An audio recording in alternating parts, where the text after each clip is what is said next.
But whoever would like to make a bracha on your drink, we could make a bracha. Baruch Melech haolam shehakol nihiyah bidvaro.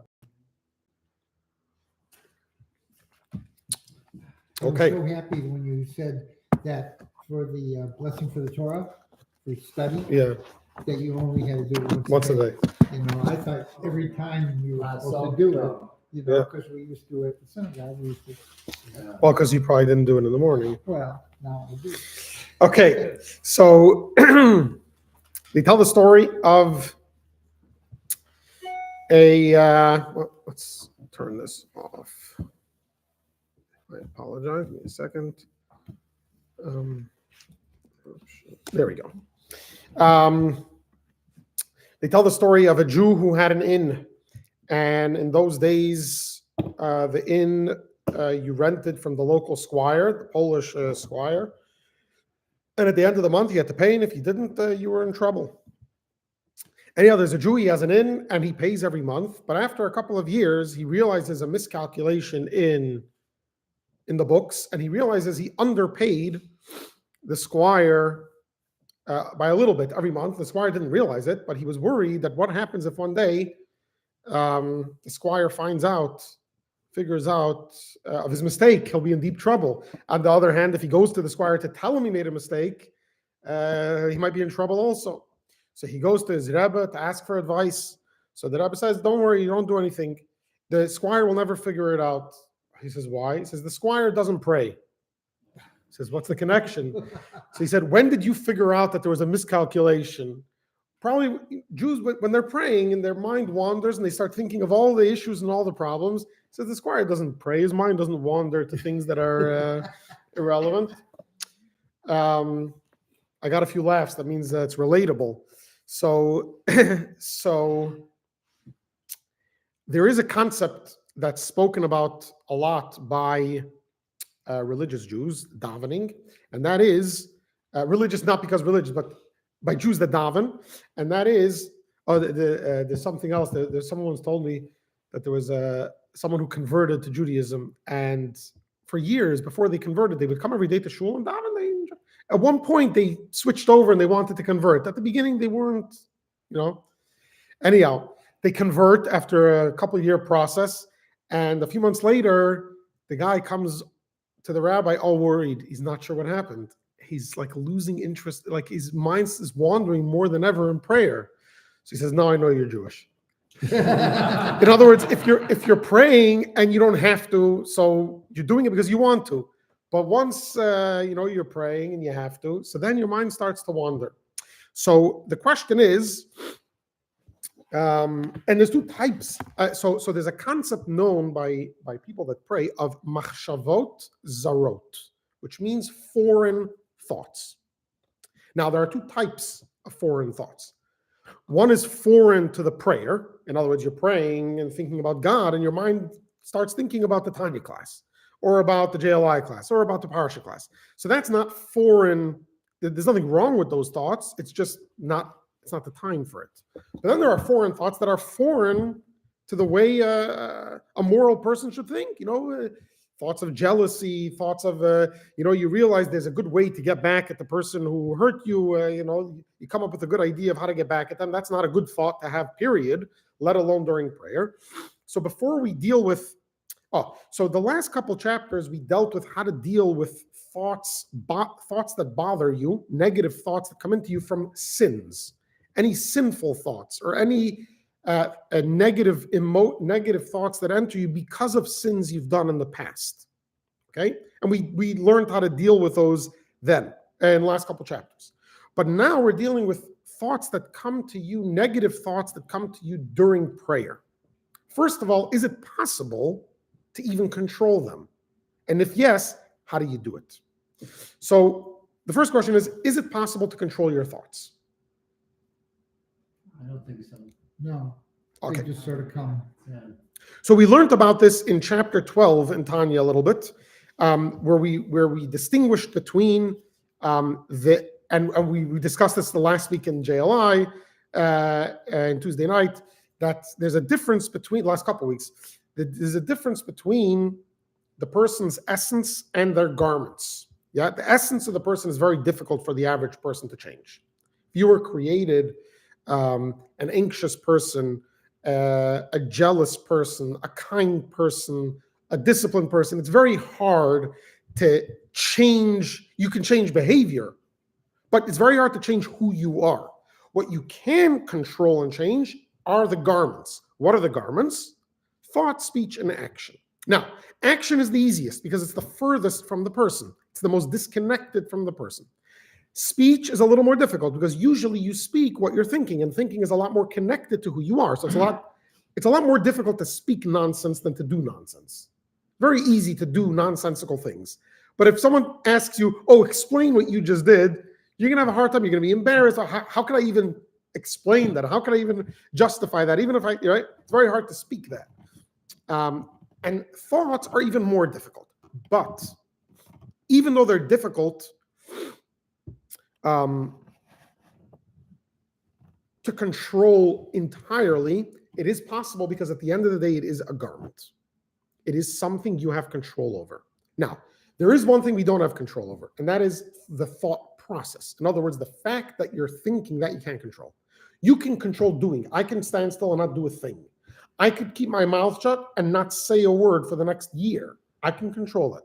I cannot control the fact that my mind will think. What I can do is control what it thinks about. However, there is one type of thought you can't control, and that is the initial thought. So anytime you decide what to think about, that was your control, right? But every once in a while, sometimes more than once in a while, we have thoughts that come into our mind that fall. Either it's something that happened yesterday, or we're walking down the street and we see something and we didn't control seeing that. We didn't control the thoughts it elicited when we see it. So that's the initial thought we can't control. But the second thought, in other words, the decision to continue and to entertain that initial thought, that is in our control. Now, it's very difficult, a lot more difficult than speech. Right now, I'm giving a class. I can 100% decide to keep my mouth shut and not say another word. I can do that. It's more difficult because of the environment that we're in. It'll be very embarrassing and shameful for me just to keep my mouth shut and not say anything, but I can. Whereas thought, I can't. I can't not think, but I can absolutely control what I'm thinking about. Yes. The biggest problem I think I have, and it's thoughts, is when you're in bed sleeping. The dreams are still thoughts. Yeah. So and you have no control. And boy, at home, I would love to stop them. So that's not in your control. Obviously, anything you do when you're sleeping is not in your control. That's why you're not responsible for the things you do when you sleep. Yeah. If someone goes to sleep on a bed with glass vases and the vases fall and break, they are absolutely responsible because they went to sleep in a bed with glass vases. But if you went to sleep and someone else put glass vases in your bed and they fell and broke, you are absolutely not responsible because you can't control what you do in your sleep. So we're not talking about that type of thought. Obviously, you can't control it. We're talking about the thought that you're having when you're walking down the street or when you're trying to pray or trying to study and your mind starts wandering. Okay? It is very difficult to bring your mind back, but it is absolutely in your control. So, I'm davening. Suddenly, a thought pops into a good idea about our upcoming vacation falls into our head. Yeah? That was not in my control. But if I say, you know what, that's a good idea, and then start developing that idea, that is in your control. So now the question is, what are some tips to get back in control of your thought? In other words, an uncontrollable thought fell into your head. You don't want that because you're in the middle of prayer and you want to continue praying with intention. So now I want to get back to the prayer. So what do I do to push away that thought and continue praying on track? Any tips that you could think of or that you've been studied, you read, huh? Controlling to positive thought choices, not negative ones. You can't choose to stop thinking about it, but you can choose to think about Okay, very good. So you can't sort of fight that thought that's in your head.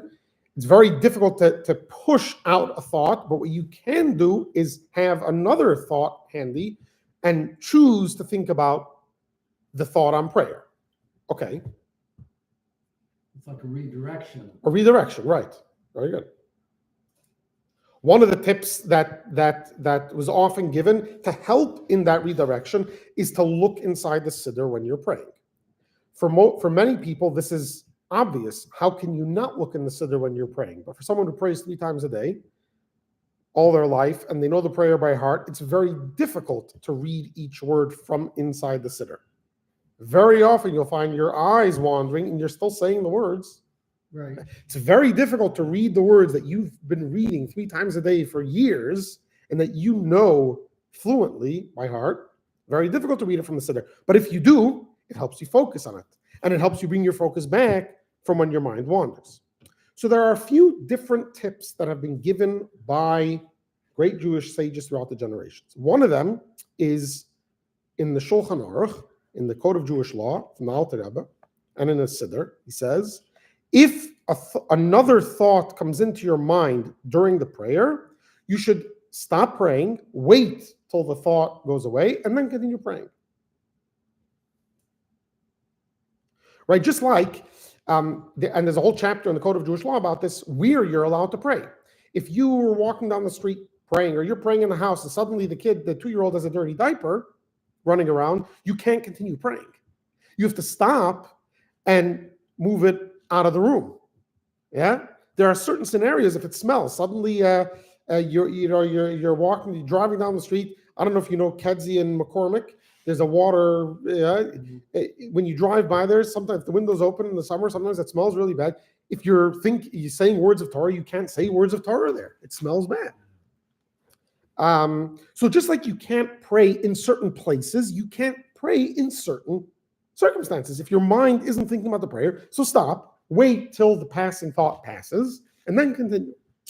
There are certain verses that are brought down to think about, to help take back control over your thoughts. Some people actually recommend going to war with the thoughts, beating up this is a terrible thought. How can you even think this? And sort of beating it out of your system.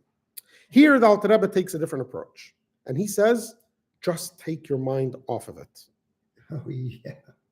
1 second. We're going to deal with how to do that. But just don't think about it. And helpful for that is look inside the siddur. Learn a lot of Torah, and then you'll have a lot of other thoughts handy that you can pull out. Especially Hasidus, where you're learning about God and godliness. You'll have a lot of tools in your repertoire to pull out and start thinking about other things, so you won't think about these thoughts. And you have to think about them not as, if you have good metaphors and practical applications, you're thinking about it in a more practical way. Is it hot for anyone, or is it good? Comfortable? Okay. So this is no, but now it is possible you're going to continue and the thought will come up again, and you'll have to fight it again. You'll have to take your mind off of it again, back and forth. You'll have to do that a whole bunch of times. But that's the choice the Alter Rebbe chooses here. We'll soon see why. Let's start with how the Alter Rebbe introduces us to this concept in chapter 28, page 375. Even if lustful imaginings or other extraneous thoughts occur to him during his service of God in Torah or in prayer with kavanah means intention, he should pay them no attention, but avert his mind from them immediately. That's the basis of the whole chapter. Last week we spoke about when negative thoughts come up during work or during your regular day. Then you have to deal with it, yeah? And we learned what to do about it. But now you can't deal with it, you have to pray. So Alter Rebbe says, just don't think about it. I remember the term kavanah. Isn't that mean where you're supposed to read every word of a prayer? You're really not supposed to do it from memory. You're supposed to be reading every Yeah. word, and that's kavanah, right? No, kavanah means perhaps is the reason why you should be reading it from inside, because it helps with concentration. Okay. Kavanah means concentration or intention.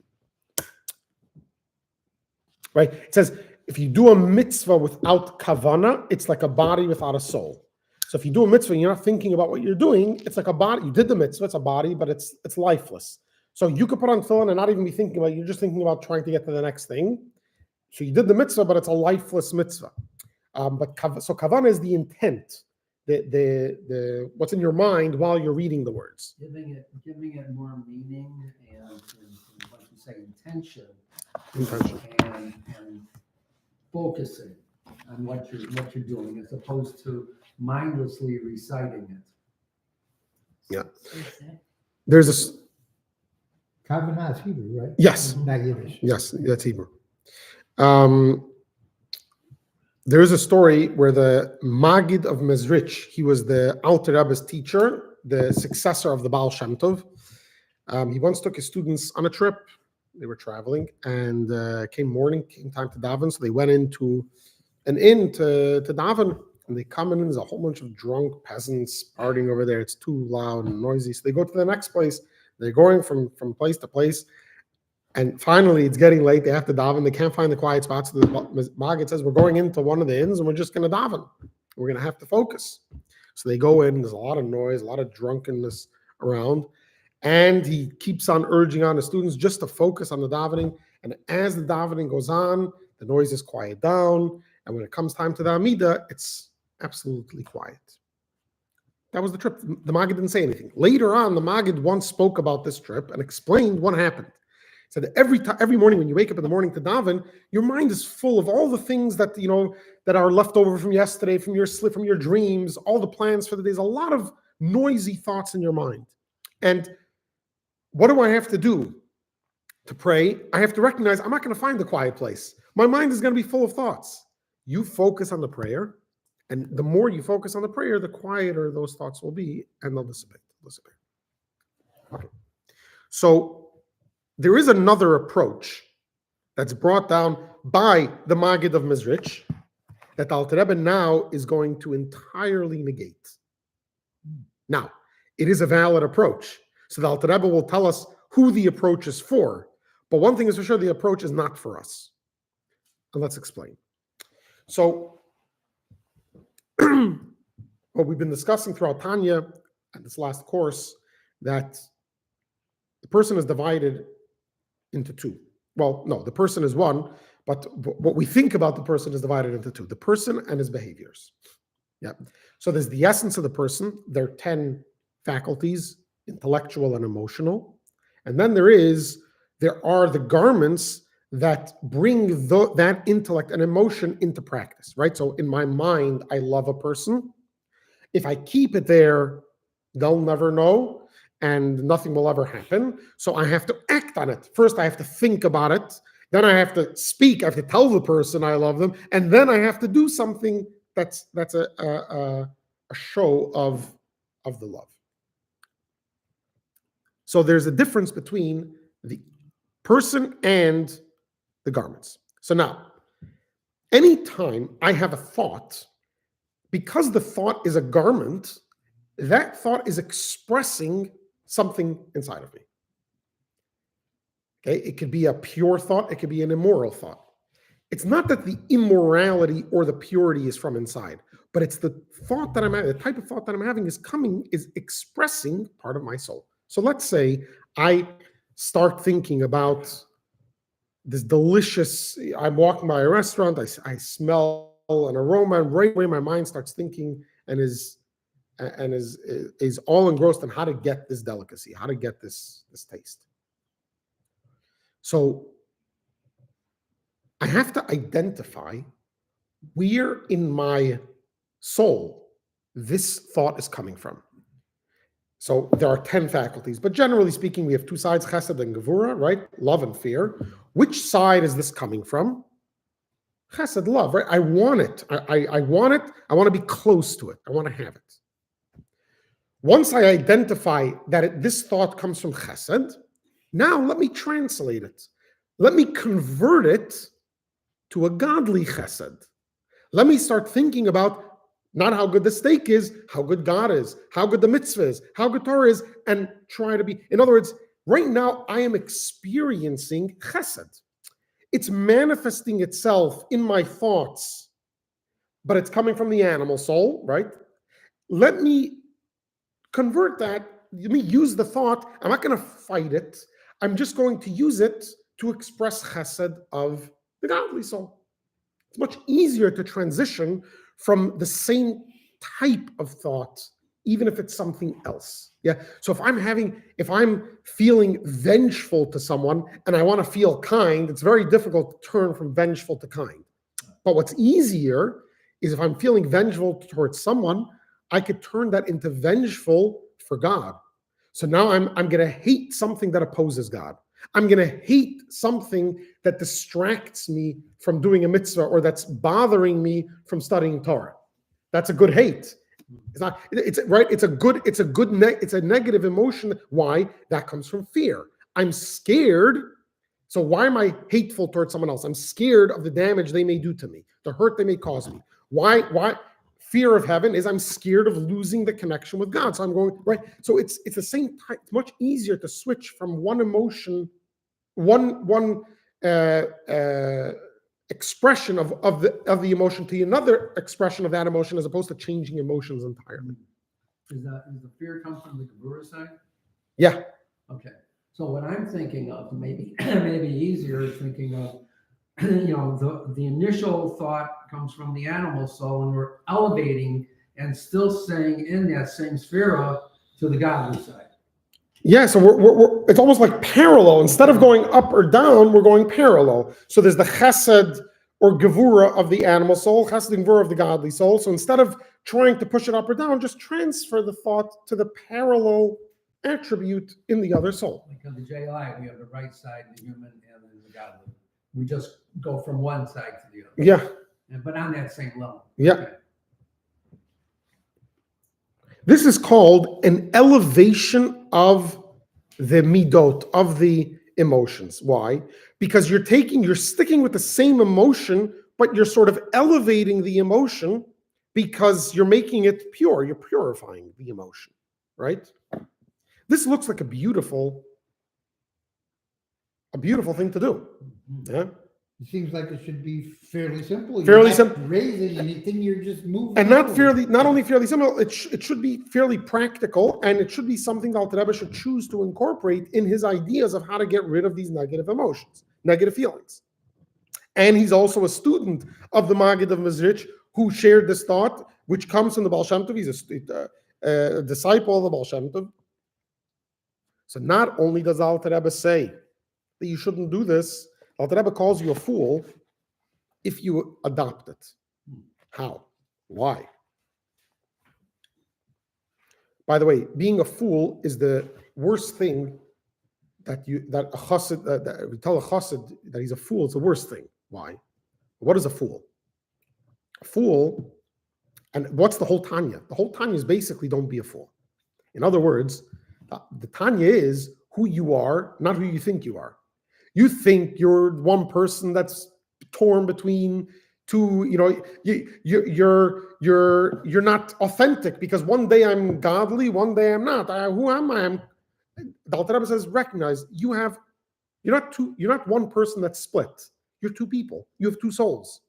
Yeah, your godly soul is always pure. Your animal soul is always selfish. The question is, who you're going to give into. But just because one day you gave into your animal soul doesn't mean you're any less godly, because you still have a full godly soul. Yeah. So the biggest thing. So in other words, therefore, like this, the Alter Rebbe says this idea is very good for someone that's a tzaddik.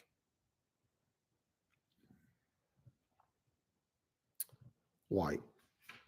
Why doesn't it work for someone that's a struggler like me or you?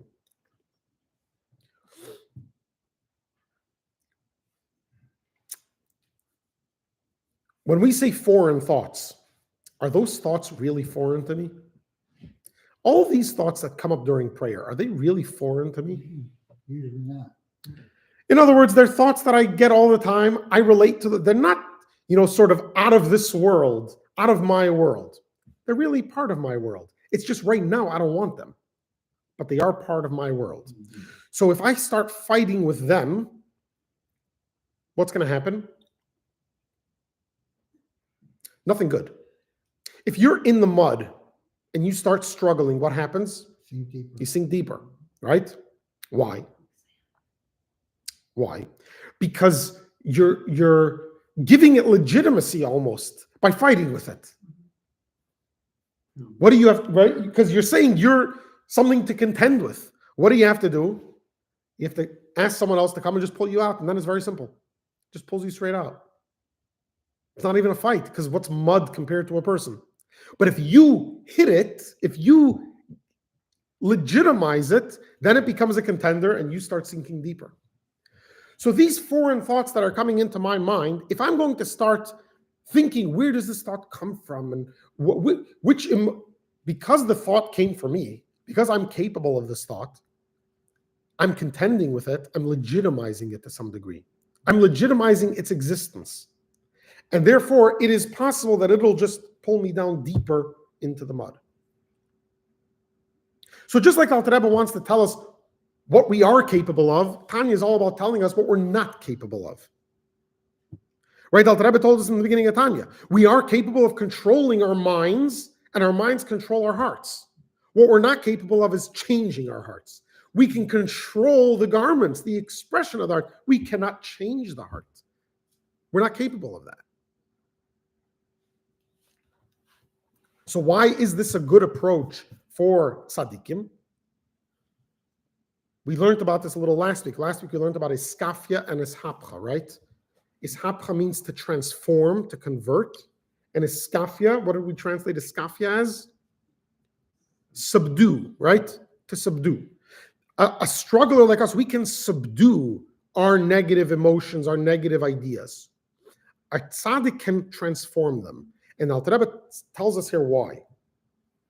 The reason is because his negative thoughts are not his.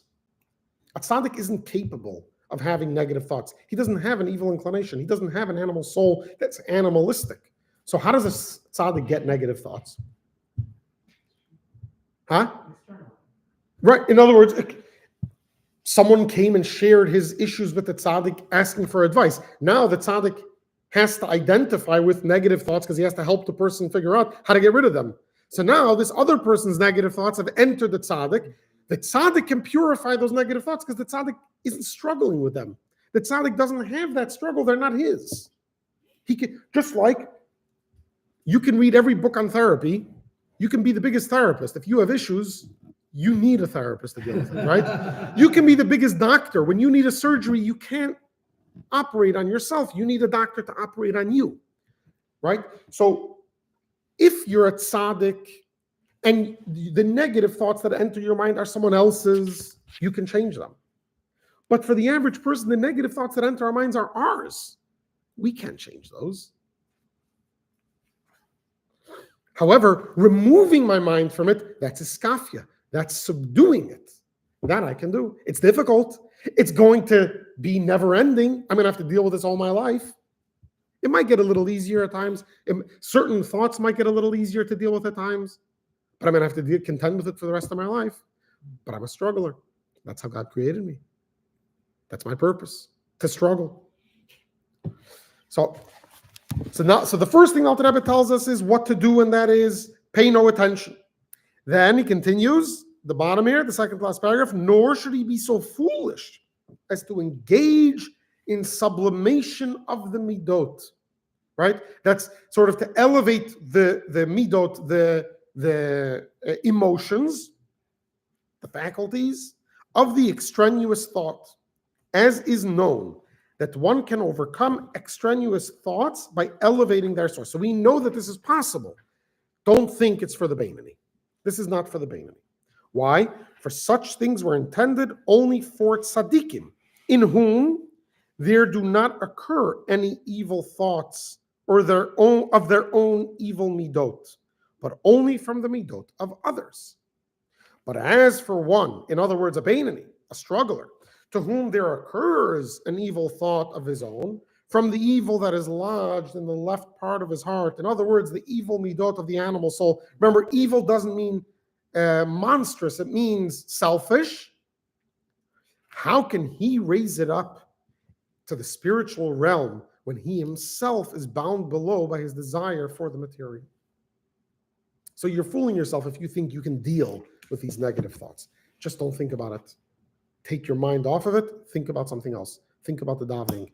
Look inside, close your eyes, have other things that you've learned, certain maybe nice interpretations on the prayer that you've learned that you're going to start focusing your mind on. And it's a fight. It's a struggle. And you won't be able to do this probably for the whole prayer. Pick one paragraph that you're going to think about purely without any other thoughts. And anytime another thought comes in, you're going to refocus your mind. 5 minutes, take a certain amount of time, you're able to focus. The whole prayer, it's almost not, for sure at the beginning, maybe down the road, Chassidim would daven for hours. Part of it was that every word of prayer should be said with intention. And it takes hours sometimes to do that.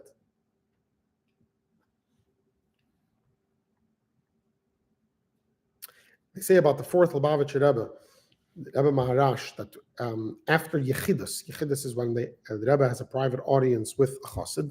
After Yechidus, his sometimes the attendant would have to remove some wet shirts, wet clothing from the Rebbe's room. The Rebbe would have to change multiple times through the night because his clothing got wet from sweat.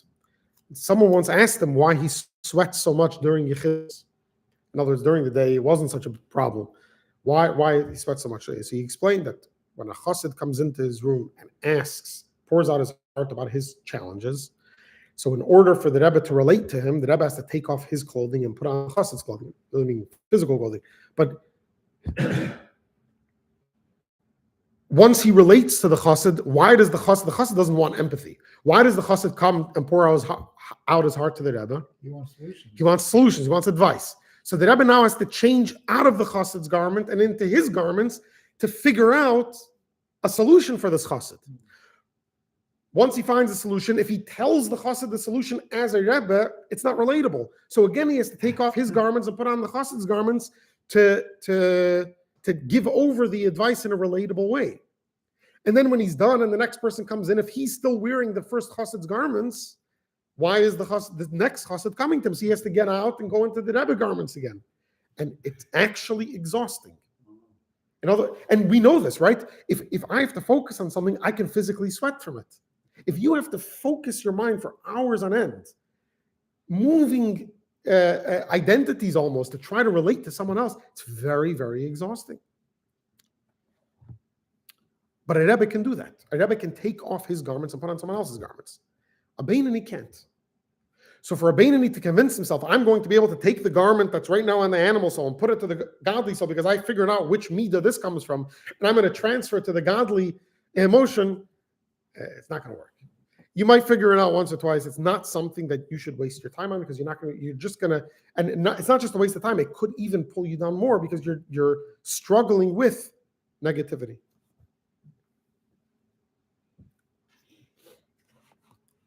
Okay, so now we know what to do when a negative thought comes in. A negative thought comes in, get it out. But there's another problem that arises because a negative thought came into my prayer. And that is a little bit of what we discussed in the last chapter. What did we discuss in the last chapter? That any time I think about, let's say I'm working. Last chapter we were talking about during work, during mundane things. So I'm working. Suddenly I have a lustful thought that enters my mind. So the first thing is I have to get rid of it. Yeah. And that is I do a mitzvah. If I'm thinking a lustful thought and I stop thinking about it, I'm doing a mitzvah, right? Because the verse says, do not turn after your eyes and after your hearts. Okay, so I'm doing a mitzvah. But there was another problem. I'm bothered by the fact that I got the lustful thought, right? Because that means, what about all the work I've done for all this time, right? I've managed to keep kosher for years. I don't even like cheeseburgers anymore. And then I walk by a Burger King and suddenly the aroma, and I'm now craving a cheeseburger. And I'm thinking, so the first thing is get rid of that thought. Now I have a mitzvah. Now I'm doing a mitzvah by not eating the cheese. I don't do any mitzvahs by not eating a cheeseburger when I walk by Burger King because I have no temptation for it. But if I would have a temptation and I wouldn't need it, that would be the mitzvah. Yeah. So now you have an opportunity to do a mitzvah. Fine, first thing. But now, what about the feeling that, wait, so all this work I've done for years is worth nothing? Makes me feel worthless that I've worked so hard to get the taste of cheeseburger out of my mind, and now I'm dying for it again. Right? So what did we speak about last chapter? How do you get rid of that thought? Again, by checking what you think about yourself. You think you're capable of really uprooting a desire from changing who you are? You can't do that. You think you're a tzaddik? You're fooling yourself. You're a struggler.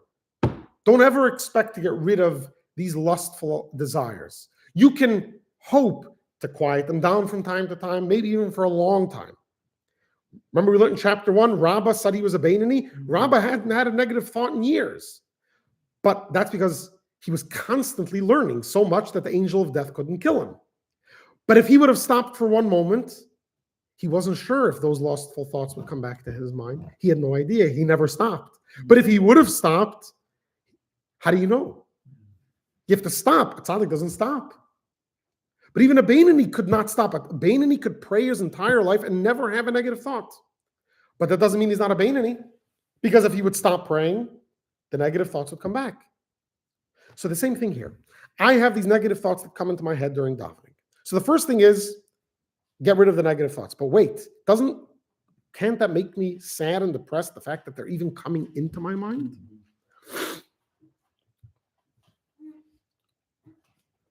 I'll give you a simple thing.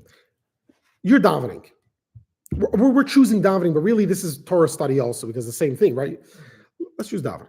You're davening. How do I know if my davening is good or not? You feel some kind of satisfaction. What brings you satisfaction? What could bring you satisfaction in davening? One of the possible ways is, was I concentrating on the davening or was my mind going elsewhere? If you finish davening and you just spent the whole hour davening, you feel good about yourself, right? If you spent the whole hour trying to fight every thought that came from every Tom, Dick, and Harry, right? Every place, every direction, thoughts, and the whole davening you're struggling. Do you feel satisfied with such a davening? Why not? You were concentrating. Your focus wasn't there. Oh, you concentrated on the words, but it was broken up every 5 seconds, right? But why aren't you satisfied with that? Because you're convinced that because my mind was wandering elsewhere, so it wasn't really in the davening. But aren't we also doing that struggling and during that, even though it was during the davening, we're still struggling to get those thoughts out, and we're trying to do the mitzvah that way, as opposed to our initial thought, which was the davening. We're still doing something. 100%. The question is, why isn't that struggle satisfying enough that to tell us that the davening was beautiful? Instead, we say the davening was horrible because I was struggling the whole time. If the davening goes smooth, that's a beautiful davening. But it's like when I first learned a new prayer in Hebrew, I'm concentrating so much, nothing else gets in. Yeah. But once I learn it, I can just zip through it. All of a sudden, my mind is going all over the place. You see? So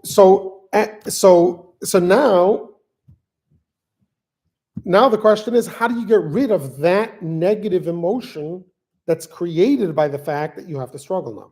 Right now that you have to struggle, now you're feeling, wait, davening was much better back then when it was difficult. Now that it's easy, it's much more. Okay, so I'm going to struggle and I'm going to fight the foreign thoughts. But I'm thinking to myself, this is prayer. So how do I combat that negative emotion? And it's the same thing like we discussed last week. Understanding who you are. If you were one person with one soul and your mind was constantly being distracted, what would that tell you about yourself?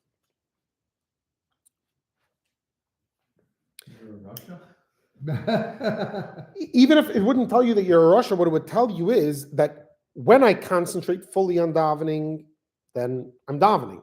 When my mind is going back and forth, I'm not fully davening, right? I'm going back and forth. However, if I have two souls, this tells me something totally different. Remember, we spoke about in chapter 9 about the war, the battle that's happening between the animal soul and the godly soul over the body of over the person. Yeah. When does the enemy arm himself to his teeth with the most advanced weaponry? When it's peaceful or when he feels threatened? I feel certain. When he feels threatened. So when you're davening and nothing is distracting you, what does that tell you? That tells you that your animal soul isn't feeling threatened. Uh-oh. Why isn't it feeling threatened? Because you're probably just saying that you're probably not davening the way you should. If you start davening with concentration, suddenly all the foreign thoughts there. If you're davening and you're not thinking about the davening, you're going to be thinking much nicer thoughts than if you're thinking and trying to think about the davening. Try it. Try davening mindlessly, and you'll see your mind doesn't go that far. Try davening with intention. You'll see how far-fetched your mind can get. Why? Because the animal soul feels threatened. And when it feels threatened, then it puts on a war. Then it puts on a battle.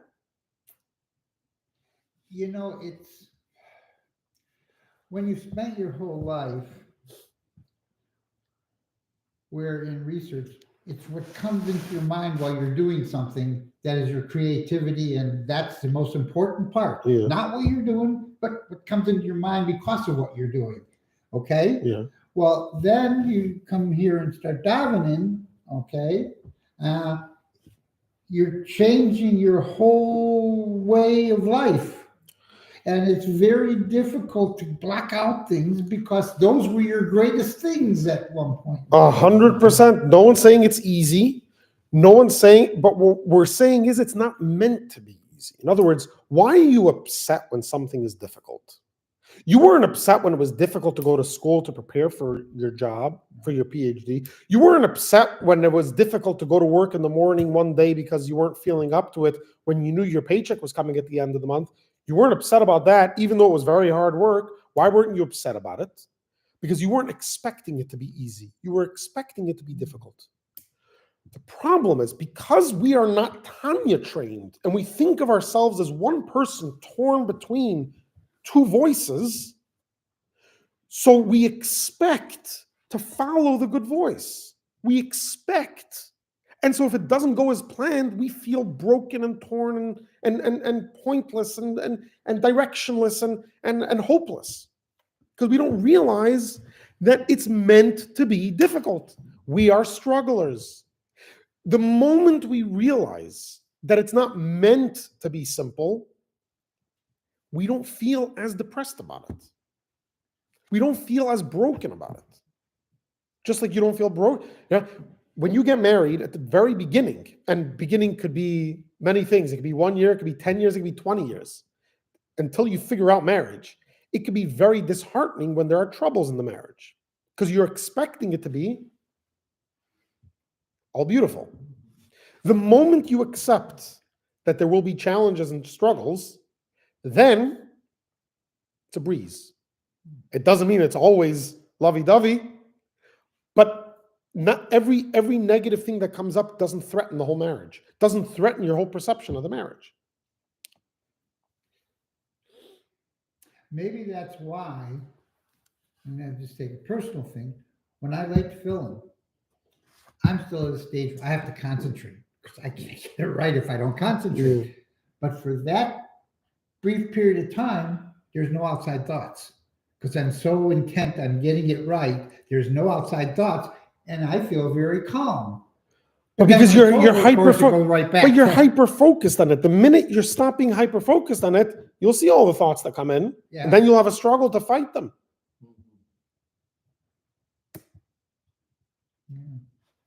All that human nature. Of course, Dr. Ebb is teaching us human nature. Yeah, He's teaching us human nature. He's teaching us human nature. This is exactly the point. We were deluded. We are deluded in thinking that we are capable of being perfect.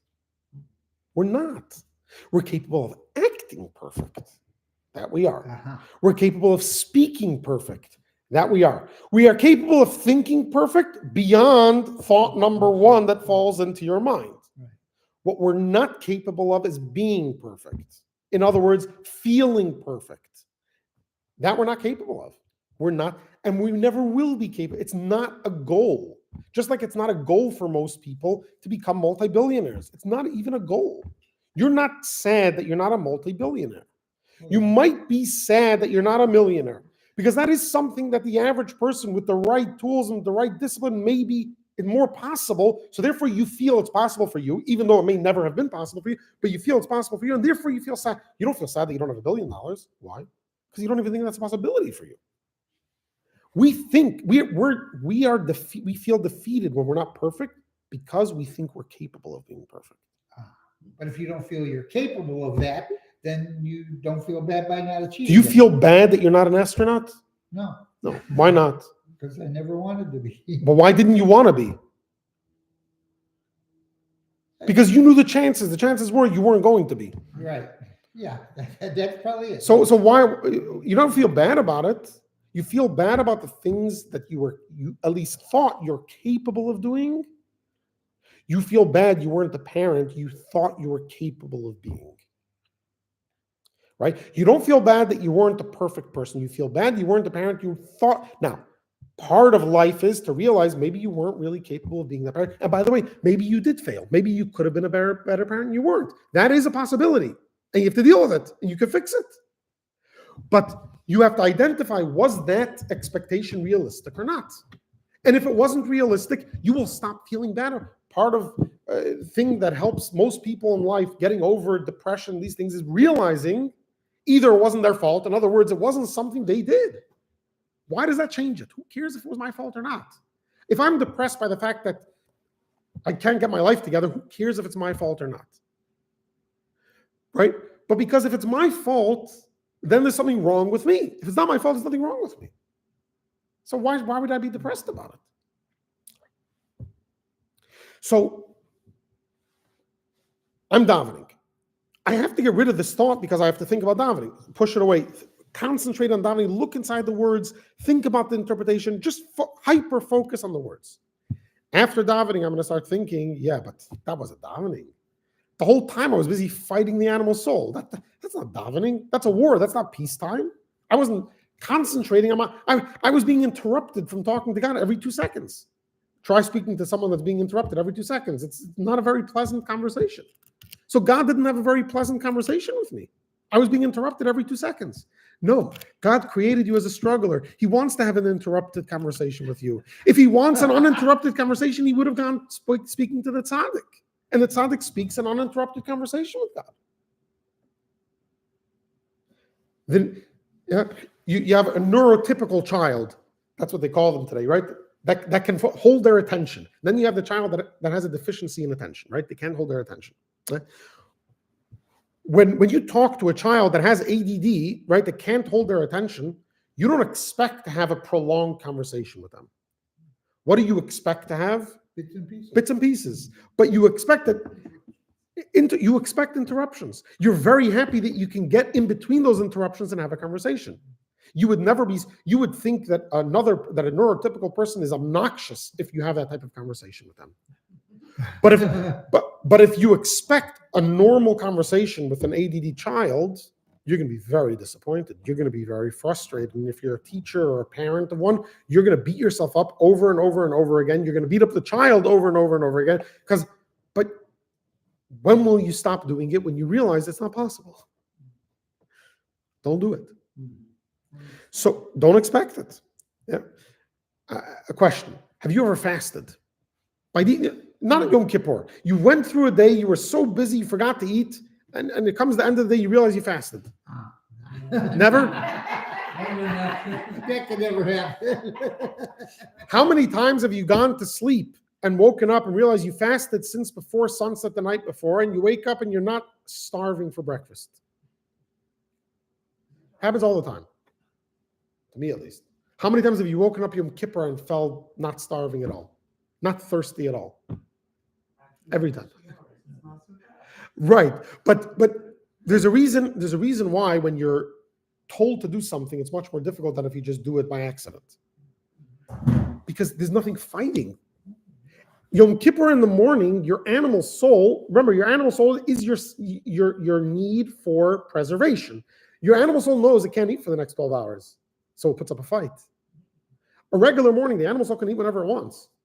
So it doesn't feel a need to put up a fight. So if you love chocolate, Yeah. and you're told you can never have chocolate ever again, it's like your body craves it. But you don't necessarily eat chocolate every day. Right. Oh, no. But the minute you're told you can't have chocolate, right away you want a piece of chocolate. Because the animal soul doesn't feel threatened. Doesn't wake up if it's not threatened. When do you wake up and go to work? When you know you need to put bread on the table. If I know I don't need to put bread on the table, there's nothing pushing me to get up and go to work. The animal soul sleeps as long as it can. When does it wake up and let itself be heard? When it knows it's in trouble. So not only, okay, we'll get to that soon. There's a beautiful story in Russia. Russia, what it was then, I don't know exactly what it was, but in back in the day in Russia, there was a rule that you had to have a part of the fight against religion. This is during Tsarist Russia, because rabbis didn't have a secular education. So part of the war against religion was that every city needs a rabbi that has a secular education. And the rabbis at the time put up a great fight against this. The fifth Lubavitcher Rebbe led the effort opposing this sort of indoctrination of the rabbinate,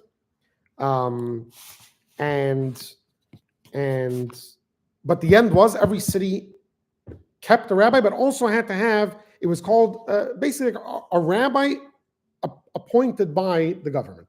And this rabbi took care primarily of the books. So you were born as a Jew, you had to register in the books, so they took care of that. Most Jews didn't go to them for religious things, but there were some in more, liberal places, in in the city in Kiev, in the cities with the universities, so then there was a shift towards reforming of Judaism, and these rabbis also had, some of them had shuls and had congregations, so to speak. So there's a story told about a certain Hasidic Rebbe in Skver. There's still a Skver Hasidus today. I don't know exactly where it is, in Poland, Romania, somewhere in one of those countries. Square in Muncie, I think there's like a place called New Square. New Square, it's Square. The Skver Hasidim, it's like a village that they have. That's they call it New Square. New Square. So the one time after Rosh Hashanah, the rabbi, the rabbiner, that's what they were called. The rabbiner came to the Skver Rebbe and asked him, how were the shofar blowing on Rosh Hashanah? So the Rebbe said it was very difficult to see. Some of the sounds went smooth and some of them were very difficult. So the rabbiner said, by me it was actually this year beautiful, very, very smooth.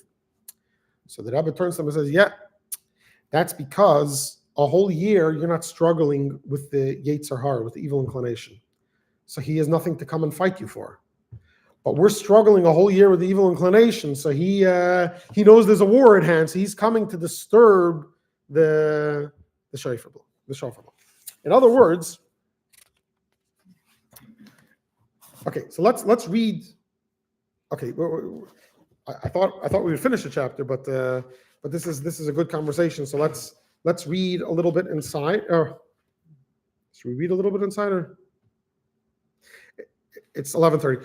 Let's pause here, and we'll start from this part to next week, and we will hopefully finish the chapter, maybe even start chapter 20. We'll see.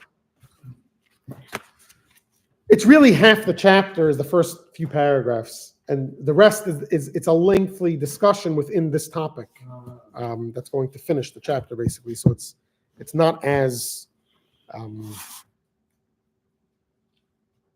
anyhow. Have a wonderful day, a wonderful week, Okay. and let's pause and this. So, Yeah.